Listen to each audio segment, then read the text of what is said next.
Hey everybody, this is Aubrey Chavez from Faith Matters. For today's episode, we speak with Charles Inouye. Charles is a really remarkable person. He's the son of Japanese parents who were held in the Heart Mountain, Wyoming camp during World War II, and he grew up in the small town of Sigurd, Utah. He spent much of his youth working on his family's farm in Sigurd, but eventually served a mission in Japan, and then went on to earn degrees from some of the world's most prestigious universities, including a BA from Stanford and a PhD from Harvard. He's now a professor of Japanese literature and visual culture at Tufts University. In our discussion, we talk with Charles about his most recent book, Earth Zen Sky, which is a really interesting and unique work among Latter-day Saint literature. For one thing, its prose is interspersed with haiku, which for us brought a totally new and welcome feel to the book. We've really never read anything quite like it, and Charles' deep understanding of and appreciation for Zen Buddhism brings insight to life as a Latter-day Saint that we'd never really considered. Charles was kind enough to make time for us in studio on a recent trip from Boston to Utah, and we were so glad that we got a chance to talk with him. We hope that you enjoy this conversation as much as we did. All right, Charles Inouye, thank you so much for joining us here on the podcast this morning. You're welcome. We are extremely excited, I will say, about this conversation. And I think we're going to cover a broad variety of topics, but foremost among them are, on our minds at least, is the new book that you've published, Earth Zen Sky, which was published by the Maxwell Institute at BYU.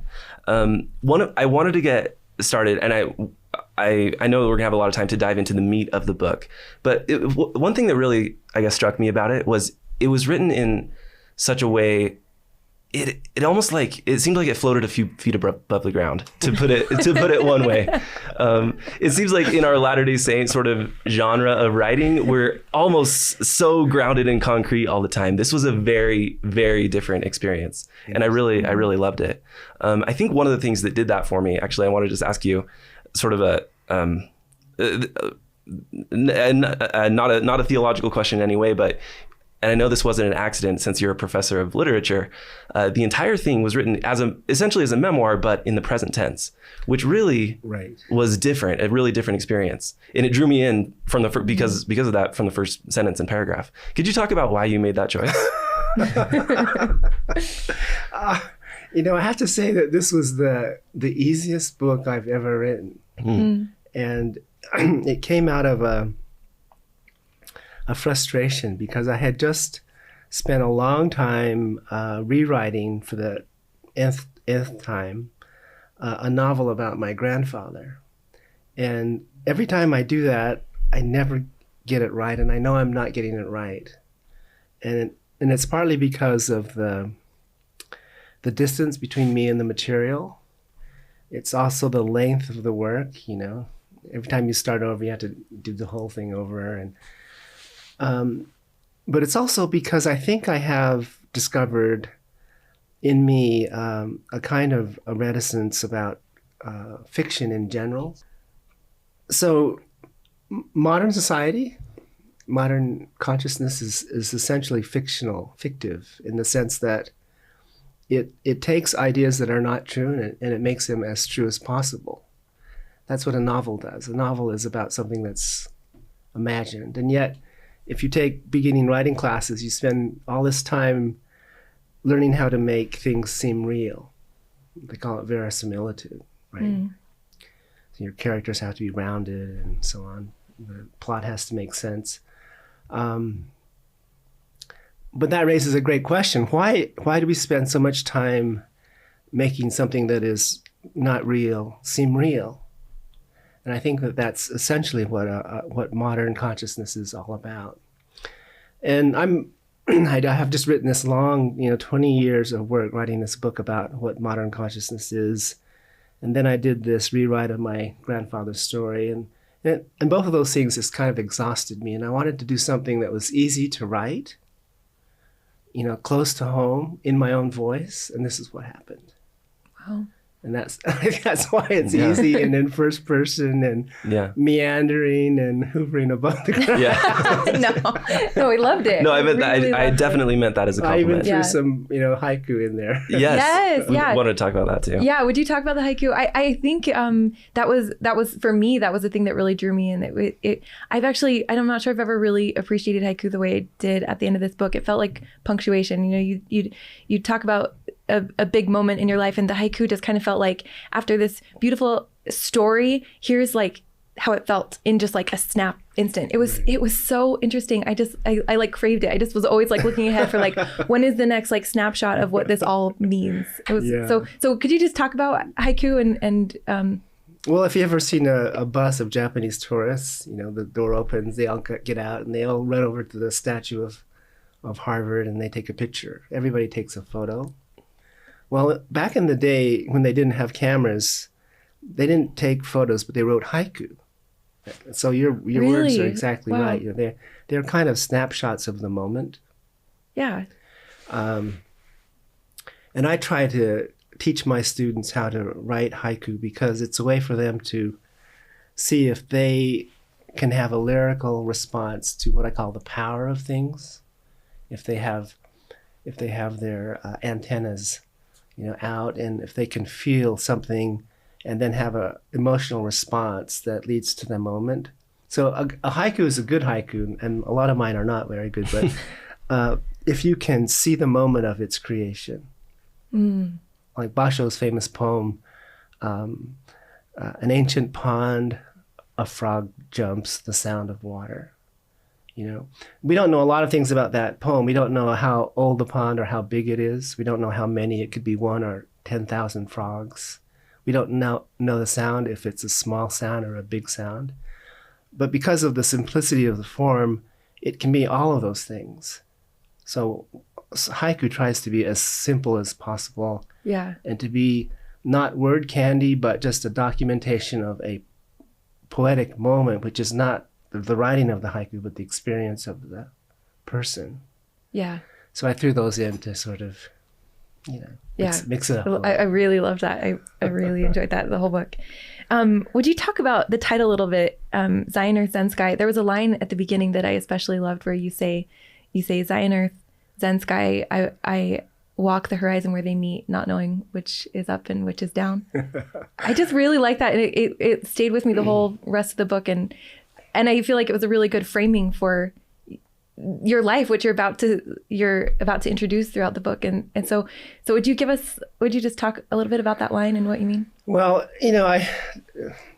I'm kind of a messed up person, really, because, different reasons. But one source of my being confused is the way I grew up in two worlds at the same time. We're Japanese, the Inoues, but we grew up in Sigurd, Utah, and all of our neighbors were either white or Navajo or Paiute, and so we learned how to bounce between those two worlds, and one of the worries that my parents had was that we would lose our culture because we were living in isolated, deepest, darkest Utah. But it turned out that because we got involved with the church, the Latter-day Saint community there, it actually made us closer to our heritage. It sent us to Japan on missions. It made us learn Japanese, and on and on. In fact, that's what I'm going to talk about today in Salt Lake. Oh, really? Yeah, the spirit of Elijah. Ooh. Yeah. So up and down, and it's, as I tell my students, I'm a confusing kind of teacher. I say the same thing, but I say the same thing in so many different ways that it's confusing for people. But if they can come away at the end with some sort of clarity. Yeah. So permanent confusion is bad. Temporary confusion is good. That's so interesting, because I did kind of recognize that in the book you would introduce a metaphor and it became a theme, and it did feel like every time it came up it did become more clear, and at the end it had really planted. And I think so I appreciated that pattern, because I think oftentimes I read and you're just sort of inundated at the end. It's hard to reflect back and think of what really is staying with you. But the couple of themes that you really expanded on by the end of the book, it is just part of you, because they're so recurring, like came up over and over, and each time expanded a little bit. So I actually, that's so interesting that is very intentional, because we've talked a lot about that. Yeah. Every time it came up, there was a little more. And one of those primary themes that I had the exact same experience, where I didn't quite know where you were going with it, but by the end of the book, it was very clear. But I'd love for you to dive into it, because I think it is really meaningful. It's the metaphor of a Zen garden and raking. Could you talk a little bit about that? So the two most successful, if that's the right word, sects of Mahayana Buddhism that flourish in Japan are Pure Land Buddhism and Zen. Pure Land Buddhism is actually the kind of Buddhism that my family believed in and belonged to. Zen is a little different because, it was a type of Buddhism that was supported, patronized by the samurai class, the warrior class, and the thing about Zen is that it's the most Japanese, in air quotes, form of Buddhism, I think, because Buddhism comes from India through China and Korea to Japan. So it's a foreign religion to Japan, but it becomes naturalized. And Zen does the most thorough job of naturalizing Buddhism by pushing these abstract ideas down into the concrete world. So Zen practitioners think that you can become enlightened by through flower arrangement, kado or judo, martial arts, the pliant way, or by incense ceremony. They're all followed by some kind of do or michi, which read michi or way. So by being concrete, you learn the principles, and I think that's like what we practice as Latter-day Saints, right? Totally. You bake cookies for somebody. When somebody moves, you go help them move. We're not, as a tradition, I don't think we're very philosophically sophisticated, but when it comes to doing stuff, we're pretty good at doing stuff. Yeah. We're better at doing stuff than thinking stuff. Maybe for that reason. So that's raking. Raking is applied faith, right? Yeah. So I actually built a garden at my... Oh, really? Yeah. The photos in the book are photos of my garden. That's your garden? Yes. Oh, wow. I didn't know that. Yeah. Wow. Oh, that's incredible. Wow. How often do you rake it? Oh, I'm supposed to rake it, like I should say every day, but it's more like once every 2 weeks. Okay. Spiritual raking. You've been discussing the spiritual raking. Yeah. So I wanted to ask a little bit about that, because when you mentioned the flower arrangements in the book, that and the list of other things that are sort of repetitive, and it made me just reflect on the things that I've noticed about our tradition that are repetitive, and so that they feel kind of mundane. Yeah. And so I wondered if you could just talk a little bit more about that, and what is the difference? How can something that feels mundane be sacred? Because we're doing it over and over. Like it just, I love the idea that could be special, but the very thing that could make it special makes it hard for me. That's such an important point. There's the second line in the Analects of Confucius reads, "Is it not joy when an old friend comes from afar?" 老朋自远方来. And what it means is interpreted differently by different people. But what I think it probably means is that the old friends are the things you learned when you're a kid. So every time they come by, it's a thrill, because they haven't changed. And because they haven't changed, you know that you have changed. In other words, if there's not something in your life that's repetitive and the same, there's no way to even grasp the dynamism that's actually happening in your own consciousness, Because we're changing so much that without the same thing again and again and again, we would have no idea or appreciation of just how much we've either improved or gone the other way. Yeah. Wow. There are another couple of metaphors that I think we'll come back to, but like I mentioned at the beginning, the book largely took the form of memoir and walks through a significant portion of your life and journey. One part that stood out to me was when you were in college at Stanford. Maybe it stood out to me because I feel this culturally among my own friends and family and myself. But you talk about how you get to a point mentally where you feel like you need to leave the church. And Right. The quote I believe that you say is because you believe there is a way to be more honest and less chauvinistic. Right. Could you explain, first of all, what you mean by that? Because I think a lot of people, honestly, a lot of listeners, a lot of members of the church now may relate. Yeah. And how you ended up reconciling those feelings. So to back up just a little bit, the reason I ended up at Stanford was because I realized, having come off my mission, that I pretty much missed the point of my mission. Right. That, I thought, well, it was all about being obedient and keeping all the rules and working hard. And then I came home and I discovered, no, that's not what you're supposed to be. I mean, that's important. But what really is important is how well you understand the people you're with, right?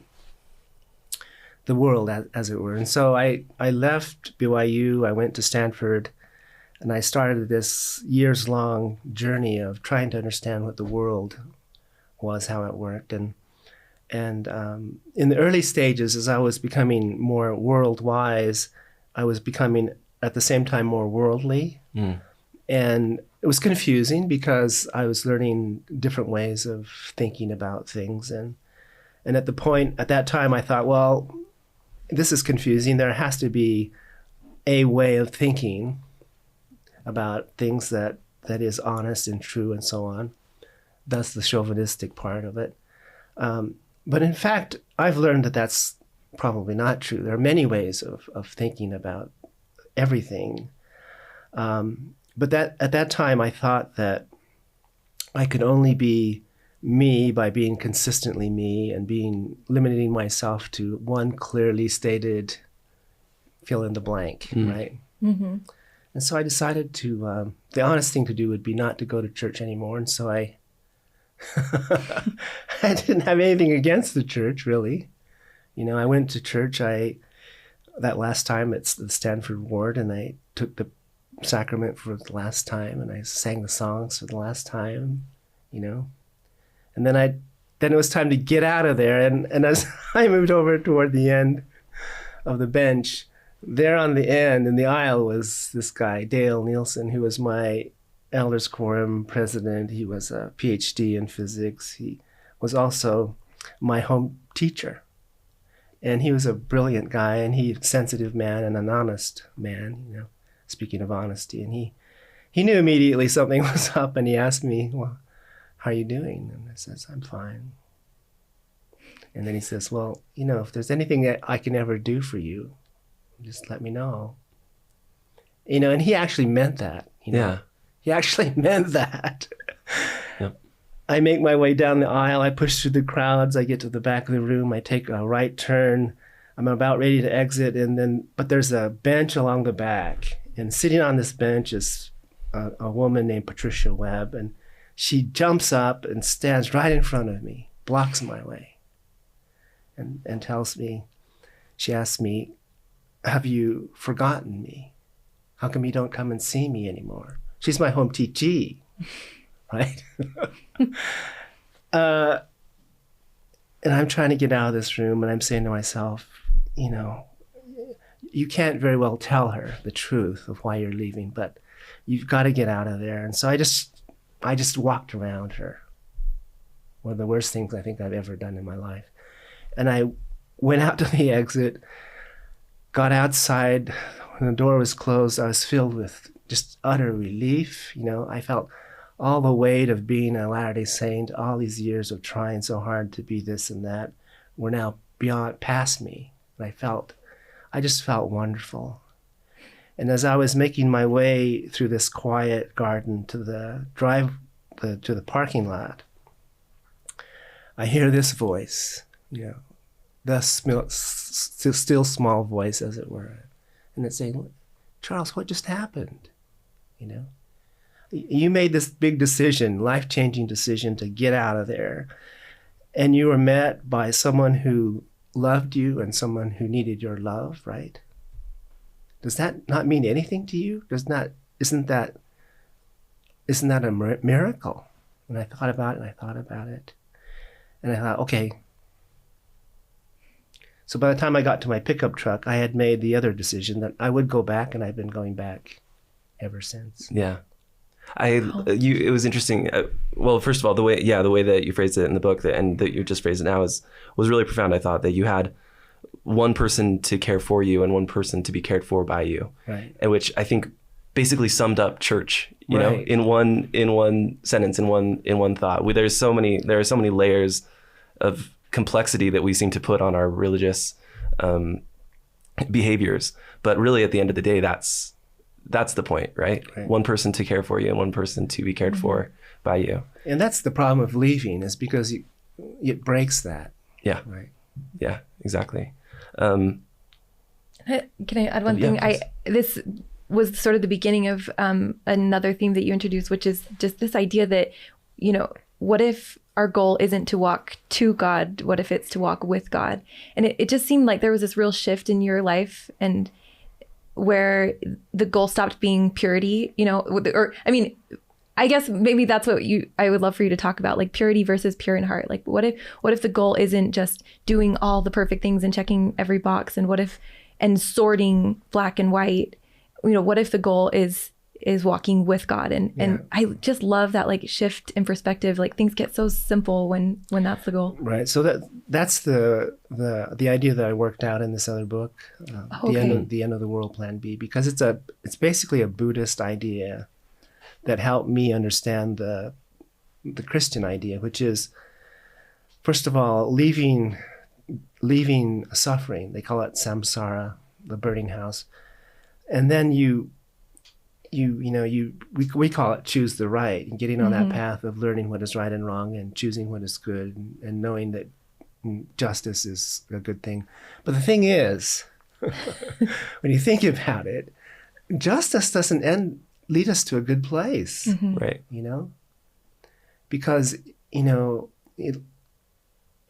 want to say that good things happen to good people and bad things happen to bad people, but bad things happening to bad people that's not a good thing either, right? Mm-hmm.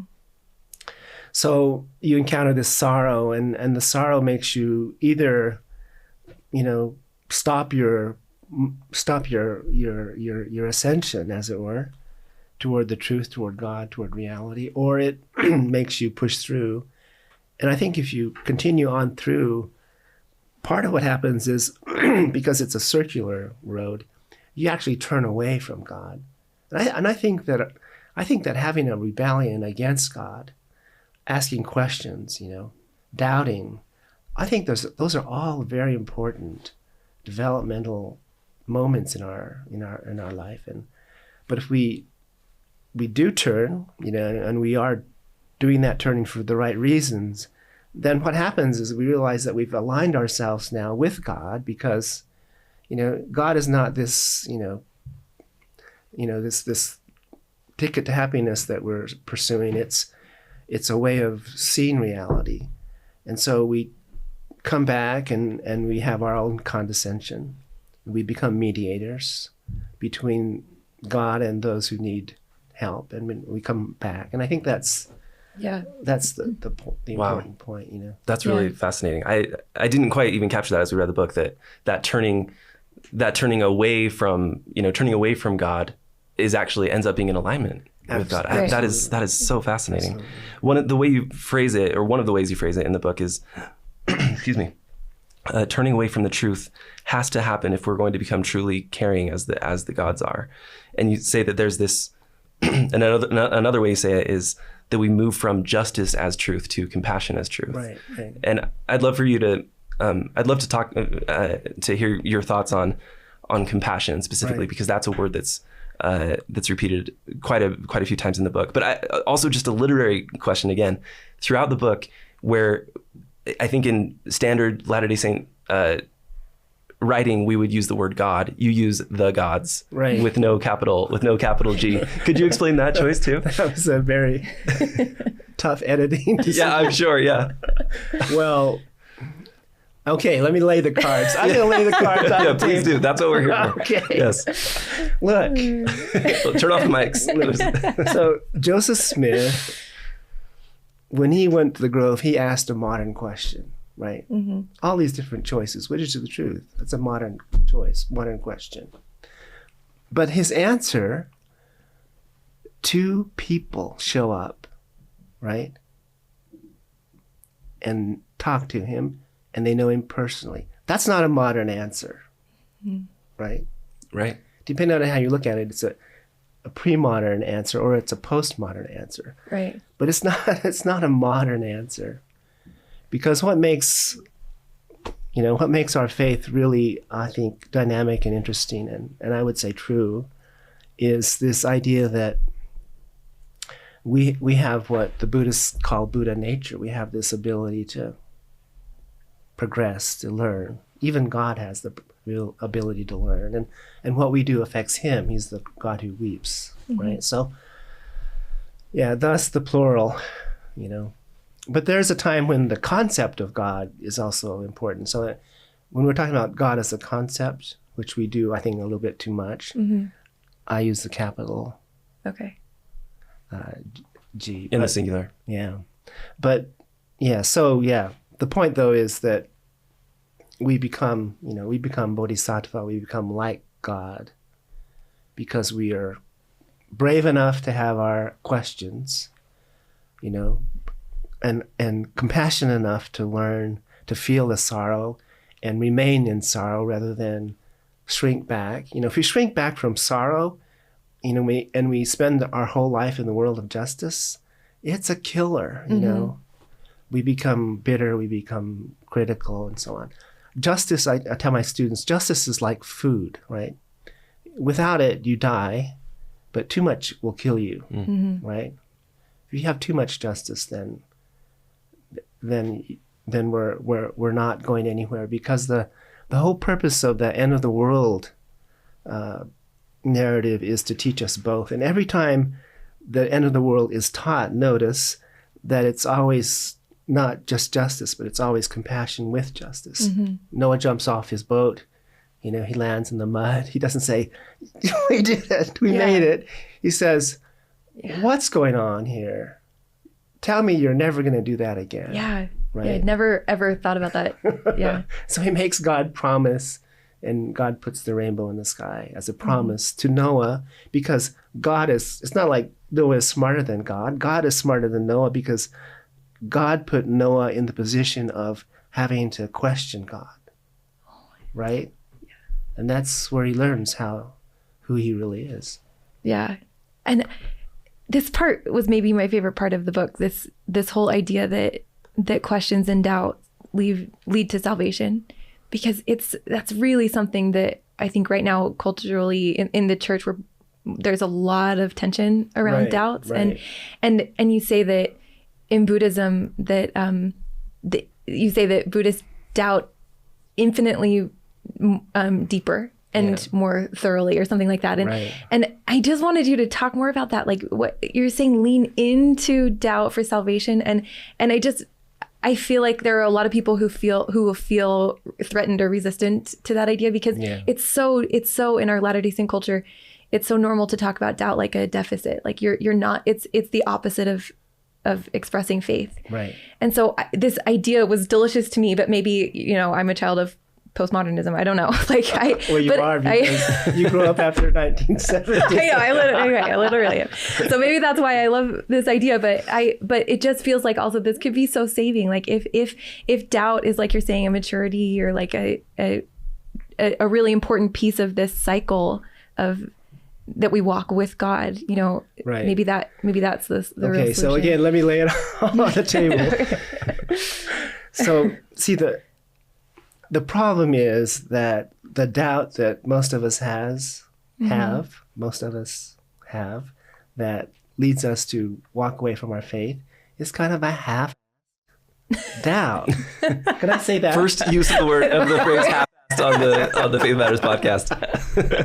Beat that out. Go ahead and beat that out. So this is the point made by a guy named Nishitani, a philosopher of the Kyoto school, who said the problem with Descartes is a guy who sits in front of the fireplace with this piece of wax in his hands, and as it gets warm, it changes its shape. And he says, wow, this is changing its shape. Everything is changing. What is there that I can believe in if everything is changing, right? And then he finally gets to the point where, well, I can doubt everything, but one thing I can't doubt is I'm here thinking. Cogito ergo sum, therefore I exist. Well, Nishitani says, you idiot. Don't you see that even yourself is something you should have doubted, right? And that's what Nagarjuna and these other Mahayana philosophers do. They're much more thorough in their doubt, and they get all the way back to, everything is doubtable. Everything can be doubted. And they use logic against logic. They use thought against thought to put people in a place where they realize that, they're not as clever as they think they are, because if they're really, really consistent in their thinking, you end up in a place where you doubt everything, right? So then what, right? What happens when you get that far? And that's the point. Because Nagarjuna always, he was a logician getting people to doubt, always for a spiritual reason, right? And the spiritual reason is called nothingness, right? So what is there to understand is that there is this nothingness, this situation where nothing has intrinsic existence. So there's no you intrinsically, because who you are depends on something else or somebody else. We can't think of apple without non-apple. Right. Or we can't think of going without a goer, or a place to go from, or a place to go to. And so if anything is conditional, what that means is that you can't say that it exists in and of itself. And saying that I exist in and of myself, therefore, I don't believe in this and that and that's the problem, right? And if you go far enough, the spiritual payback for those who doubt thoroughly is that the divisions, the barriers, the categories that we use to make life make sense in a rational way fall down, and we realize our connection with things. And that's what nothingness is. It's a positive thing. That's interesting. Yeah. Think of nothingness as not nihilism, but as that's where I was going to Me too. Yeah, like what's the difference between, like, why does it matter then if you really do get down to like nothingness? But that's what you're saying. It's because then there's it's like the air in this room, right? We don't like to think about it, but we're sharing this air, right? Especially in the age of COVID. Yeah, exactly. We're sharing consciousness too, right? Here I am speaking to you, and you're understanding me. That's because we share nothingness. We share this consciousness, right? Otherwise, it wouldn't work at all. But it's that undoing of separation that I think is the spirit of Elijah. That was what I'm going to talk about today. Yeah. Yeah. So what are the practical implications of that idea, where those barriers have fallen, and we realize that there is greater connection with everything around us than we ever thought? What does that actually mean in terms of how we live? It means lots of stuff. Like, it means you're probably not racist. You probably you probably make your kids eat more than macaroni and cheese. Whoops. See? It probably means that you're generous. You're not judgmental, that you have sympathy. You don't see yourself as, I am this person, and you see someone else as that person. You see what is common, One of the implications for me, I think, could be that we compare ourselves to others far less. Right. In the age of social media, it's so easy to see yourself and others, and the distance between you in terms of perceived wealth or perceived status or perceived happiness. Right. But if there is no self truly at the end of the day, then it seems much easier to celebrate the good in other people's lives and mourn with them when, Yes. equivalently when things aren't Right. going so well. One of the more practical themes of the book was the subject of home teaching, which you've had many remarkable experiences with your home teaching throughout the years. Right. If it's okay, I know this is a sacred experience, but it was written in the book, and so I'm hoping you would talk about it here with your experience with your friend Carrie, because I think it has real implications for the question, why church, which is a really big question for a lot of people right now. Yeah. So, I could be crazy. I could be crazy, but I don't think I am. And like Joseph Smith, I think I should be honest about the experiences I have had. And one of my experiences, which is really unusual, is when one of my home teachees died. Went home after church. He died playing with his kids on the carpet. After 2 weeks after the funeral, he actually visited me as I was studying. And he asked me a question, which was, will you take care of my family? And I answered him, yes, I will. And he didn't leave. He just stayed there. And he asked me the same question. I gave him the same answer. And he just stayed there. So I think about what's really going on here. And I realize, okay, this is it. This is it. If I say yes to this guy, and if I don't keep my promise, then I'm really shot.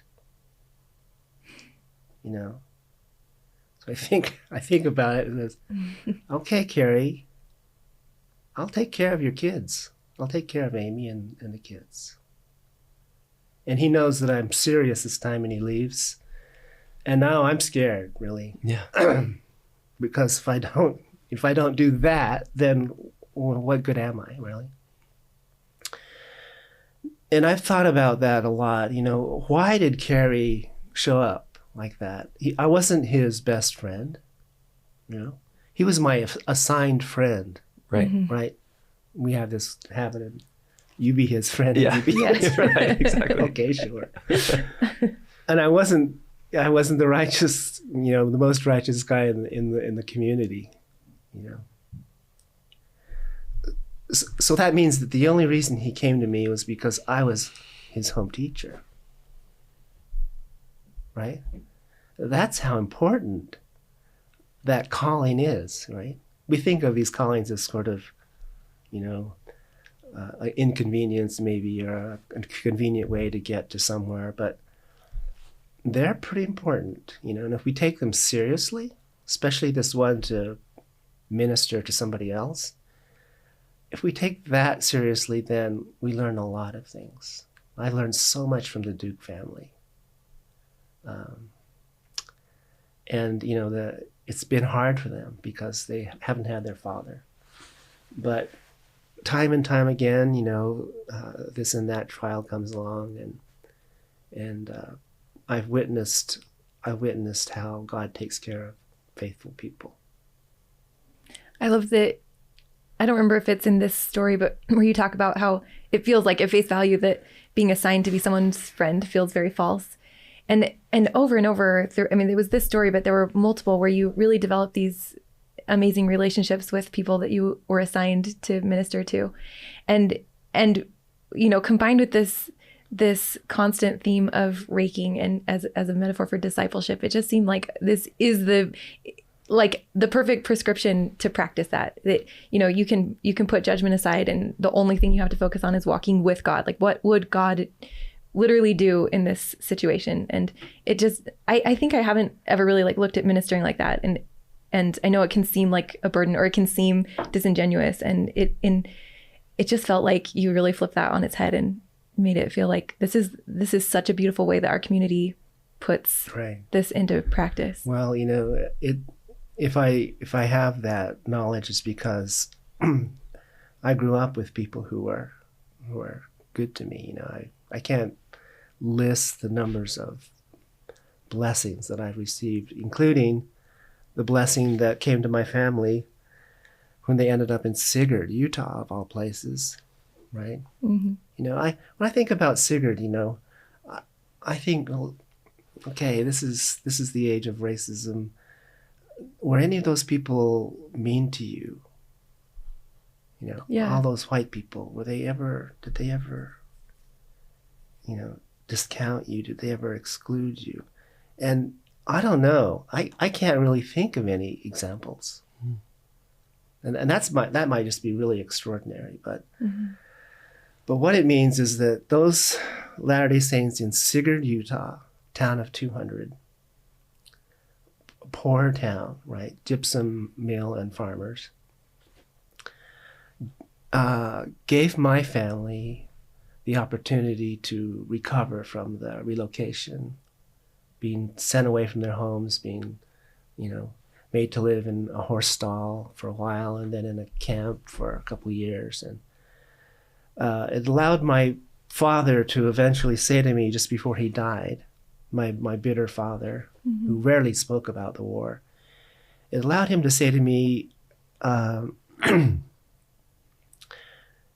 Charles, I think that the hand of God brought us out of California to live here in Utah so that we would understand, you know, the truth. And that truth is a Christian truth, but it's also a Buddhist truth, right? And my training as being, you know, Zen Sky and Zen, do I have it right? Zion, Zen Sky. Made that teaching all that more clear, you know, because it's coming from two directions at the same time, and they overlap and they reinforce each other. Yeah, I really love that. There was, I know we kind of touched on justice, but I feel like feels really important in our community right now. This, you say that justice is blind in more ways than one, but that compassion is always an option. And then you bring up this idea that purity sometimes, this push for purity and for being exact can sometimes pull us out of life instead of into life. And this is like a lesson that you learn in every area of your life to lean into life instead of out of it. And so I would love for you to talk about that, because I think there will probably be language in the back of people's minds saying like, no, but you know, if you're lukewarm, you'll be spewed. And like, you know, you have to be pure. And like, it is our job to sort truth from the philosophies of men. Absolutely. So would you talk about how you reconcile that? Because I did feel like I believed it. You know, I believed it after all of these examples in your book, that sometimes that like just intense like pressure to sort what is sin and what isn't sin, like sometimes that is a really separating thing that you know, it shifts your focus back again to like you getting yourself to God instead of walking with God. So how do you reconcile both of those types of purity? Well, when you think about the Sermon on the Mount, so-called, Jesus takes the time to explain what kind of people are my people, what kind of people are good, what kind of people are going to heaven, to put it in those terms. And then he says a remarkable thing. He says, but I don't want you to be judging people, right? And by the way, I make the rain fall on the just and the unjust. The sun shines on the good and the bad. Yeah. Right? So it totally undercuts this notion that it's all about becoming the purest in heart, right? Walter Benjamin wrote a famous essay in which he comes to a kind of a shocking equation. He says, if you take politics and you add aesthetics to it, you get fascism. Fascism is an aestheticization of the political, where you make the pursuit of purity or beauty a political goal. And the reason why this is such a bad idea is because in the minds of most, purity means the lack of impurity. And so they're quick to note that, okay, impure means that these kind of people or those kind of people or whatever, homosexuals, Romanos, on and on. And so the political process becomes a separation away from or an elimination of everything that is impure. And it's a frightening, terrible society that creates. Right. And I think the spirit of Elijah is just the opposite impulse. It's the inclusive impulse. It turns the hearts to our hearts to our parents and their parents to us. And it's not just a family tree problem. It's the family tree problem. It's the idea that we belong to the same family when you think about it. You go push back far enough, right? And so our search for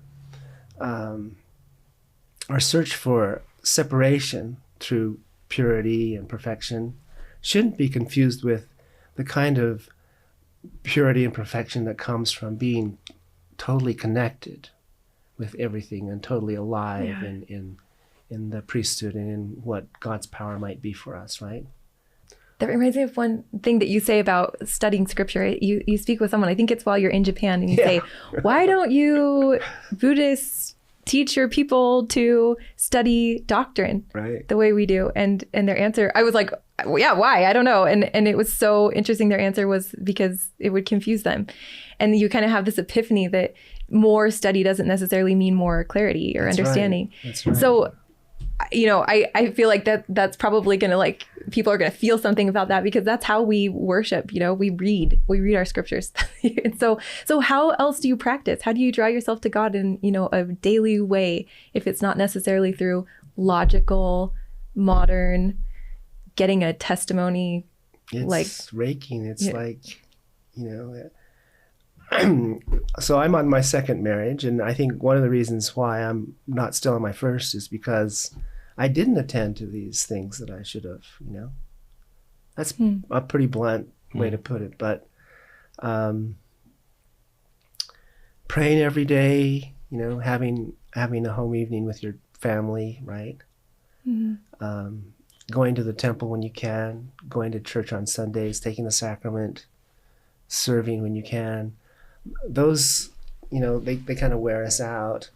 Maybe they bore us a little bit, but those are the things that really make a difference over time. Yeah. It takes practice. some time. Yeah. Yeah. I wanted to ask about what for me was a brief portion of the book, but maybe one of the more difficult portions, and especially potentially in light of, you may have heard about Elder Holland's speech at BYU that he gave 10 days ago or so. Oh, no. It was one where he focused a lot on what he referred to as the same-sex challenge, and the reaction, and he expressed a lot of love, but I know that the reaction from many people in the LGBTQ community was that they feel less welcome than ever is that right? in this church. Oh. Yeah. And you talk in your book about a very difficult assignment that you had. It sounded like maybe as a member of a bishopric, right, to excommunicate two men who were gay. And you say that it wasn't excommunication. Oh, excuse me. Hold a disciplinary council. Fellowship. Oh, disfellowship. Yeah. Excuse me. And you encouraged them to stay, it sounds like, and sort of keep participating, but they didn't really want to. And you say they didn't feel welcome, and who can blame them? Right. And then you don't give any concrete answers really to how to solve this, but you bring up the parable in the Book of Mormon in Jacob 5, where the servant is pleading with the Lord of the vineyard for more mercy. Right. And I found that fascinating, potentially as it applies to this social issue. Is there more pleading that we should be doing as the servants in the vineyard? Okay, so if you think about Abraham, right? So Abraham is this man who, when God says to him, "Go take your son and sacrifice him," he obediently, takes the journey to Moriah. Now, if you asked me, Charles, I want you to sacrifice your boy, I don't think I don't spend much time on that one. Yeah. I'm not going to do that. Yeah. That's not me. And if that has to be me, I just don't belong in this room, right? However, right, there's another Abraham, and that other Abraham is the guy who, at the dinner party, once they've learned that, in fact, Sarah is finally going to get pregnant, and the next thing on the list, tell Abraham is going to have a baby, go destroy Sodom and Gomorrah. He says, wait, do you really want to do that? Right? And he launches this justice argument. Mm-hmm. If there are righteous people in Sodom and Gomorrah and you destroy those cities, everybody, then that's injustice. Will you do that? And God says, no, I won't do that. He says, you find 50 people, will you do that? Will you save it? He says, sure. And he goes down to 40. God says, sure. Goes down to 30. God says, okay, sure. He gets them all the way down to 10, I think, right? So the question is, why is Abraham making this very strenuous argument against God, against the will of God, right? Mm-hmm. That's the other part of Abraham, right? And I think what's happening there is that God is putting us in this situation, as he's doing this for many people right now, I think, between these ideas that, okay, these people should be punished because of X, Y, and Z. So how does that make you feel, right? If it makes you feel like good, right? Glad to be rid of those people anyway. That's not where we're supposed to be. I think where we're supposed to be is making the argument in love to embrace those people, right? Now, with regard to the question of do homosexuals deserve punishment? I certainly don't think so. So we won't probably have time to get to this list that I prepared for you, but one of the things that I thought about last night with regard to racism, and it could be, the same problem with homosexuality and attitudes about it, is that one of my recommendations for people who want to be not racist is to avoid joining social groups, political groups that are filled with people just like you, right? Yeah. Because that just makes the problem worse because it increases the separation. Yeah. But the question is one of those groups the church, right? So your perception is that the church is full of people who are like this, and I should be like them, and because I'm not, I don't feel at home. But I think that's a misunderstanding. I think that the church group is an unusual one because it's a group of people who are unlike each other. Essentially, it's an essentially diverse community of people unlike each other who are trying to kind of work it out. So belonging to that group is not a way to shrink from the world, to pull away from it, but is a way to engage it. The problem is I think we misunderstand it. And again, I think it's a modern misunderstanding. We think of the church as, we're more American than everybody, we're healthier than everybody, right. Yeah. We're straighter than everybody. Yeah, exactly. Yeah. That's not it. Yes. Yeah. And I actually totally agree with that. And that's sort of the argument that Eugene England makes in his famous essay, the church is as true as the gospel, yes, right? That the sort of these, even within our limited geographic wards, we're forced to interact with people that are very, very different than us. They may look similar in some ways demographically, but that could be so different from us theologically or in their family situations or in their sexuality or whatever it is, right. even if that's closeted or whatever, right. That there is a lot of diversity that we wouldn't experience if we just let ourselves naturally gravitate towards people that are easy to be with, because people that are easy to be with often are just like us. Yeah. Yeah. And the thing is, without a lot of raking, we would never know it. Yes. People don't trust you unless you're willing to rake for them, right? Mm-hmm. Yes. And that feels like such a productive thing that you can do now. Like when if you're feeling really conflicted or you're in the middle of doubt, wherever you are on that cycle that you illustrate, it feels like raking can always be the thing you do this afternoon. And wherever you are, that will be productive. and will lead to growth. So I really love that, because it just distills it into something so simple. Like it's not complicated. Like wherever you are in the cycle, you can choose to walk with God and just rake, like just, keep on keeping on. So I feel like if I had to sum up the book, like that's really what I took from it. And it's hope giving, It feels like there's something for everybody to do right now, and that will be productive. On that point, I think, and I know we've just got a minute or two left, but it was a very hopeful book. And near the end, you say that the fabric of modern society is being shredded as we speak, which doesn't sound very hopeful. But you actually follow that up with you say that you believe in the possible blessings of this raging storm. And I think so many people, almost everyone that's paying attention, is feeling a raging storm. That it does feel like the fabric of society is being shredded in many ways, over so many different issues. Could you explain, as we close, why you feel hopeful and optimistic?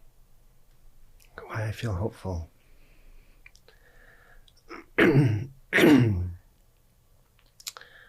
Well, I have to say that I've felt the love of God, and I've certainly felt a lot of other things too. But it's that feeling that God loves us, and that He loves everybody, not just me. That is my kind of go-to idea. It's the ground of who I am and what I think and what I feel. Because if that is true, if God loves everybody, and I'm supposed to be like God and loving everybody, then I do have hope. Yeah. We're faced with this right now, Antifa versus Proud Boys kind of situation. And it's easy, honestly, to think of people, so I, to let you know, I did get vaccinated, and I have a hard time understanding people who didn't get vaccinated. But I think that if I took the time to be with people who aren't vaccinated, I would probably understand that somehow. Yeah. But the problem is that we don't take the time. We just separate out, and we let our minds, rather than our raking, rule the day, and we don't get close to people enough to hear their real reasons, their real anxieties, their real fears, their real histories, Yeah. the past that we all drag around with us. Yeah. We all need to be, that load needs to be lifted from us, Yeah. Just to put a couple of concepts from the book together, I think a lot of us have felt the love of God. We felt that we are loved by God. It's less clear, I guess we can't feel for other people and know that they've also felt that. But like, if you take this concept of nothingness to its logical extent, you say, okay, I know that God loves me, or I at least believe that God loves me. I've felt that. And then the self disappears and the barriers disappear. Then that love of God naturally extends to everyone around us. Right. Does that sound like what? That's exactly it. Yeah. Love that. Thank you so much. This is a special book. We really have enjoyed it so much. Well, I'm glad. Thank you so much, Charles. You're welcome. Thanks for listening. We hope that you enjoyed this conversation with Charles Inouye. You can find Earth Zen Sky on Amazon, and we hope that you find some time to read it.